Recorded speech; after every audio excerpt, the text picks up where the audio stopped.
Terima kasih Anda masih bersama kami. Bagi Anda yang baru saja bergabung, kami hadirkan kembali 3 berita utama hari ini. Seorang ayah dan putrinya di Kabupaten Pinrang ditangkap tim narkoba Polda Sulsel karena kedapatan memiliki 2 kg sabu-sabu. Takut ditembak polisi dan sempat buron, seorang pelaku perampokan toko kelontong di Kota Makassar menyerahkan diri. Kasus pengemudi bentor yang menyeret seekor anjing di Jalan Kartini, Kota Makassar berakhir damai.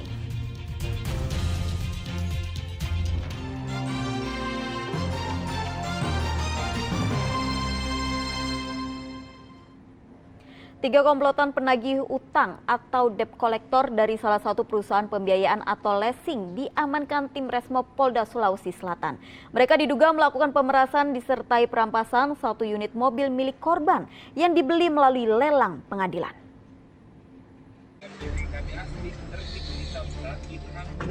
Setelah video aksi pemerasan disertai perampasan mobil oleh sekelompok penagih utang atau debt collector terhadap korbannya viral di media sosial, tim Resmob Polda Sulsel membekuk 3 orang pria komplotan debt collector tersebut di Kabupaten Bulukumba.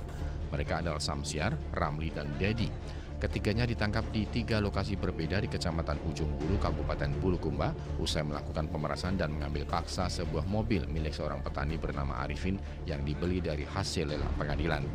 Dalam aksinya, komplotan debt collector dengan julukan mata elang dari salah satu perusahaan pembiayaan tersebut menyasar kendaraan mobil lelang yang dibeli korban, yang diselenggarakan oleh negara lewat pengadilan.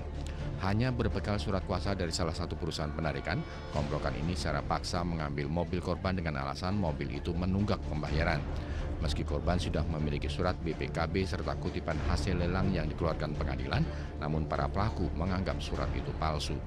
Hasil penyelidikan terhadap laporan tersebut, kami dari tim Resmob Polda Sulsel melakukan penyelidikan dan melakukan pencarian terhadap para pelaku ini.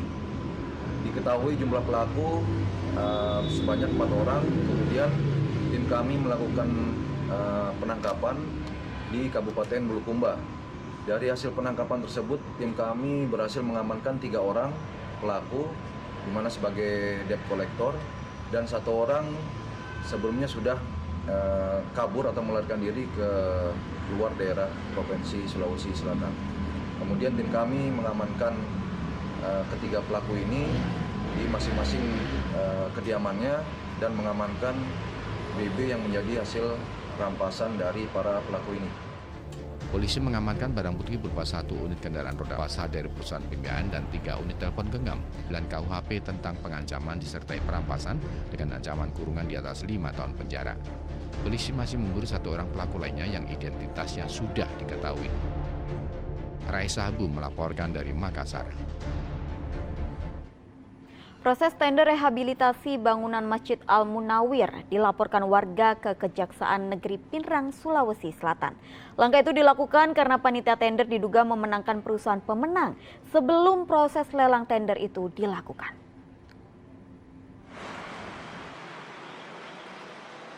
Warga yang melapor proses tender rehabilitasi bangunan Masjid Al-Munawir memenuhi panggilan Kejaksaan Negeri Pinrang untuk memberikan keterangan di depan penyidik.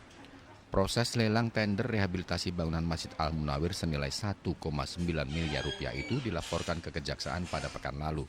Menurut warga, proses tender rehabilitasi masjid diduga syarat dengan KKN karena ditentukan sebelum dilelang. Ini sudah dimenangkan sebelum ditender. Itu persepsi kami. Karena dari tahapan-tahapan ini kami sendiri yang menemukan adanya indikasi praktek kolusi dan persengkokolan dalam hal tender ini. Dan bahkan pada saat pengumuman di tanggal 16 pukul setengah 5 sore, saya dihubungi salah satu admin kami, dalam hal ini kami karena dalam bentuk perusahaan CP yang menginput memantau terus perkembangan tender, menyampaikan ke saya selaku direktur bahwa pemenang sudah diumumkan dengan CP Abikarya pada saat.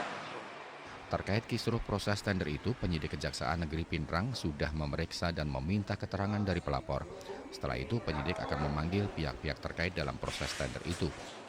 Panggil beberapa pihak, baik dari pokjanya, panitia lelangnya maupun dari beberapa peserta lelangnya nanti kita akan melakukan klarifikasi semua. Yang jelas pada saat proses lelang tersebut siapa saja perusahaan yang ikut lelang kan kita lakukan klarifikasi dengan beberapa pihak panitia lelang. Proses rehabilitasi bangunan Masjid Al-Munawir yang menjadi salah satu ikon Kabupaten Pinrang itu ditenderkan untuk dilakukan perbaikan bangunan masjid. Pemerintah daerah menganggarkan pagu anggaran sebesar 1,9 miliar rupiah untuk perbaikan pada bagian atap, bagian plafon, bagian lantai keramik hingga pengecatan masjid yang terbesar di bumi Lasinrang itu. Suardi Gatang melaporkan dari Pinrang. Kasus pengemudi bentor yang menyeret seekor anjing di Jalan Kartini, Kota Makassar akhirnya berakhir damai. Setelah dilakukan mediasi terhadap kedua belah pihak, polisi menghentikan proses penyidikan.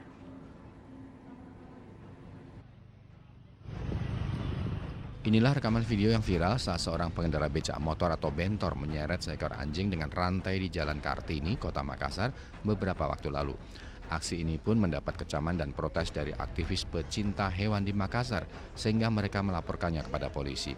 Satreskrim Polrestabes Makassar yang menerima laporan pengaduan dari Aliansi Peduli Hewan Indonesia langsung melakukan penyidikan dan menangkap pelaku bernama Arman berusia 38 tahun. Dari hasil pemeriksaan, polisi menyimpulkan jika rekaman yang beredar di media sosial itu adalah potongan video yang tidak lengkap sehingga menimbulkan kegaduhan. Menurut pelaku, saat itu ia diminta oleh pemilik anjing agar diantar kepada rekannya. Namun karena sang anjing terus berontak di atas bentor, Arman kemudian menurunkannya dan menarik bersama dengan bentor yang berjalan. Namun di tengah jalan, anjing itu diduga kelelahan sehingga tanpa disadari pelaku, anjing tersebut terseret beberapa meter. Polisi kemudian memanggil pemilik anjing dan pegiat hewan untuk melakukan mediasi serta perdamaian. Kondisi anjing yang sempat diseret tidak mengalami luka, namun masih mengalami trauma. Cuman yang lalu ya dari kita memang salah, tidak memonitor ya proses pengantaran seperti itu karena saya kasih ke teman saya di sekolah seperti itu. Jadi ya kita minta maaf dari saya sendiri, begitu kepada Api yang minta maaf seperti itu. Berarti ini pada saat itu memang diperdayakan ke jasanya dari bentor ini? Ya seperti itu dan mungkin salah juga dari bentornya seperti itu. Kalau kita kasih uang untuk antar?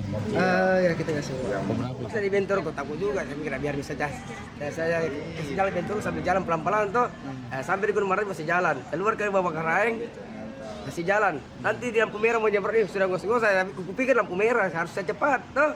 Nanti teman nanti orang di belakang lagi. Ser anjingmu, berhenti sama saya. Dengan kita yang angka kita menggigit juga. Tapi tidak ada unsur kesengajaan. Memang kita bentor tiap hari? Bentor tiap hari di sekolah. Oh, jadi pas terseret itu sempat diberhentikan bentornya di? Iya, baru itu anjing berhenti. Baru itu anjing dikasih naik di bentor. Seperti itu. Tidak ada. Perlu dikontrol apabila kita memindahkan hewan dari tempat satu ke tempat lain, perlu pengawasannya dan perlu ditahu apa yang digunakan mengangkut, bagaimana, siapa yang mengangkut, hingga kita pastikan bahwa berangkat dari tempat A ke tempat B dalam keadaan selamat. Setelah menempuh jalur damai, pihak kepolisian menyerahkan anjing tersebut kepada pemiliknya agar segera dilakukan perawatan ke dokter hewan. Andi Muhammad Sardi melaporkan dari Makassar. Memperingati Hari Polisi Wanita Polwan 1 September, Serikandi Polwan dari Polda Sulsel membagi ratusan makanan siap saji kepada pekerja jalanan. Hal ini dilakukan agar polisi semakin dicintai masyarakat dan selalu mengayomi. Para serikandi dari Perintis Presisi Ditsamapta Polda Sulsel ini membagikan 200 dus makan siap saji kepada pengendara dan pekerja jalanan di sejumlah ruas jalan di Kota Makassar. Makanan ini sengaja dibagikan pada pagi hari untuk memastikan bahwa sopir angkutan umum, pengayuh becak, pedagang kecil hingga tukang sapu jalanan mendapatkan asupan yang bergizi. Kesehatan mereka terjaga karena makan tepat waktu di tengah aktivitas yang padat. Kegiatan ini dilakukan Serikandi Polda Sulsel sebagai rangkaian Hari Polwan Republik Indonesia yang ke-75. Kegiatan bakti sosial ini dilakukan selama pelaksanaan patroli berlangsung yang dilakukan oleh Polwan pada pagi hari, selalu mendapati para pekerja yang mana mereka beranggapan bahwasanya para pekerja ini belum sarapan, sudah ada di jalanan, yang mana mereka datang pada pukul 4 subuh ataupun pukul 5 subuh, sehingga dari situ ada inovasi dari Poluan sendiri untuk melakukan pembagian bakti sosial melalui pembagian makanan siap saji. Dengan kegiatan ini diharapkan polisi bisa semakin dicintai masyarakat dan menjadi pengayom. Andi Mamasardi melaporkan dari Makassar. Informasi tadi mengakhiri jumpa kita hari ini. Atas nama rekan yang bertugas, saya Tabita Putri mengucapkan terima kasih atas kebersamaan Anda. Selamat beraktivitas dan sampai jumpa.